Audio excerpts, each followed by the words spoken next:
আসসালামু আলাইকুম সম্মানিত দর্শক মণ্ডলী, আশা করি আপনারা সবাই ভালো আছেন। আমিও ভালো আছি। আজকে আমি আপনাদেরকে নওগাঁ জেলার পুতিশরে অবস্থিত রবি ঠাকুরের কুটিবাড়ি দেখাবো এবং এর অবস্থান, গুরুত্ব, বর্তমান ও অতীত ইতিহাস নিয়ে আলোচনা করব। আশা করছি আপনারা শেষ পর্যন্ত আমার সাথে থাকবেন। আপনারা যে ভবনটি দেখতে পাচ্ছেন এটি রবি ঠাকুরের পুতিশরের কুটিবাড়ি। এখানে বসে কবি তার জমিদের দেখাশোনা করতেন। নওগাঁ জেলার আত্রাই উপজেলায় পুতিশর গ্রামে নাগর নদীর তীরে অবস্থিত রবি ঠাকুরের এই কুটিবাড়ি, যা বাংলাদেশের একটি অন্যতম সংরক্ষিত পুরাকীর্তি। নওগাঁ জেলা শহর থেকে বিশ্বকবি রবীন্দ্রনাথ ঠাকুরের স্মৃতিবিজড়িত এই বাড়ির দূরত্ব 36 কিলোমিটার। 1830 খ্রিস্টাব্দে রবি ঠাকুরের পিতামহ জোড়াসাঁকুর ঠাকুর পরিবারের অন্যতম সদস্য দ্বারকানাথ ঠাকুর এই অঞ্চলে আগমন করেছিলেন। পরবর্তীতে 1891 সালে সর্বপ্রথম কালীগ্রাম পরগনার জমিদারি দেখার জন্য রবীন্দ্রনাথ ঠাকুর নিজেই পুতিশরে আসেন। প্রায় 10 একর জায়গা জুড়ে অবস্থিত পুতিশর রবি ঠাকুরের কুটিবাড়ির সামনে সিংহদুয়ার, প্রশস্ত আঙ্গিনা, দোতলা কুটিবাড়ি এবং কুটিবাড়িকে ঘিরে থাকা বেশ কিছু ভবনের ধ্বংস অবশেষ দেখতে পাওয়া যায়। নান্দনিক প্রবেশ পথ দিয়ে সামনে আগালেই মূল ভবনের সামনে নজরে পড়বে কনক্রিটের তৈরি রবি ঠাকুরের একটি আবক্ষ মূর্তি এবং মার্বেল পাথরে খোদিত রবি ঠাকুরের কিছু কথা।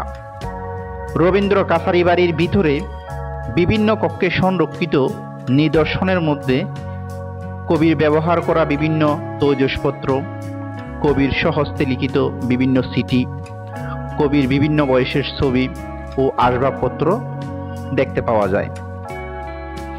এছাড়া কুটিবাড়ির সামনে আছে রবি ঠাকুরের রবীন্দ্র সরোবর, ছোট নদী খ্যাত নাগর নদী, দিঘি ও কালীগ্রাম রবীন্দ্রনাথ ইনস্টিটিউট, পুতিশর রবীন্দ্রনাথ স্মৃতি বিনোদন পার্ক।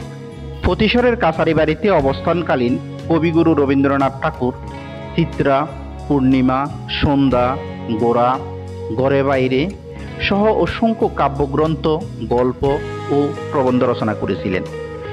সাহিত্য রচনা ও জমিদারি দেখাশোনা করার পাশাপাশি অবহেলিত পুতিশর এলাকার মানুষের জন্য কবিগুরু দাতব্য চিকিৎসালয় ও শিক্ষা প্রতিষ্ঠান স্থাপন সহ অনেক জনহিতৈষীমূলক কাজে যুক্ত ছিলেন। কালীগ্রাম রবীন্দ্রনাথ ইনস্টিটিউট, দাতব্য হাসপাতাল প্রতিষ্ঠা করা সহ 1913 সালে নোবেল পুরস্কারের 1,08,000 টাকা দিয়ে অত্র এলাকায় একটি কৃষি ব্যাংক স্থাপন করেছিলেন।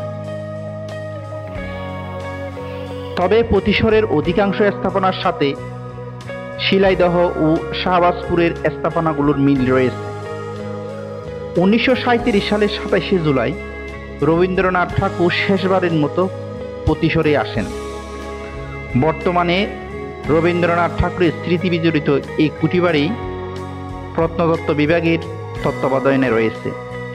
প্রতি বছর 25শে বৈশাখ কবির জন্মদিনে পুতিশরে আয়োজিত হয় বিভিন্ন অনুষ্ঠান ও লোকজ মেলা। এখানে দূর দূরান্ত থেকে অসংখ্য দর্শনার্থী দেখতে আসেন। সম্মানিত দর্শক মণ্ডলী, আপনারা যারা রবি ঠাকুরের স্মৃতি বিজড়িত এই কুটিবাড়ি দেখতে চান, আপনারা কয়েকটি ওয়েতে এখানে আসতে পারবেন। দেশের যে কোনো প্রান্ত থেকে বাস যোগে নওগাঁ শহরে আসার পর ওখান থেকে সিএনজি কিংবা অটোতে করে আত্রাই আসতে হবে।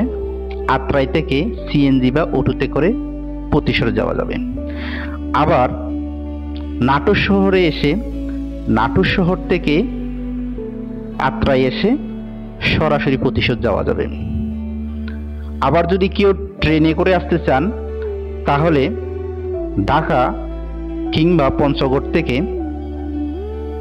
যে কোনো ট্রেনে এসে আহসানগঞ্জ স্টেশনে নামবেন। ওখান থেকে অটোতে কিংবা সিএনজিতে করে সরাসরি পুতিশর যেতে পারবেন। আজকের ভিডিও এই পর্যন্ত, অন্য সময় কথা হবে। এতক্ষণ যারা ধৈর্য ধরে ভিডিওটি দেখেছেন আপনাদেরকে ধন্যবাদ।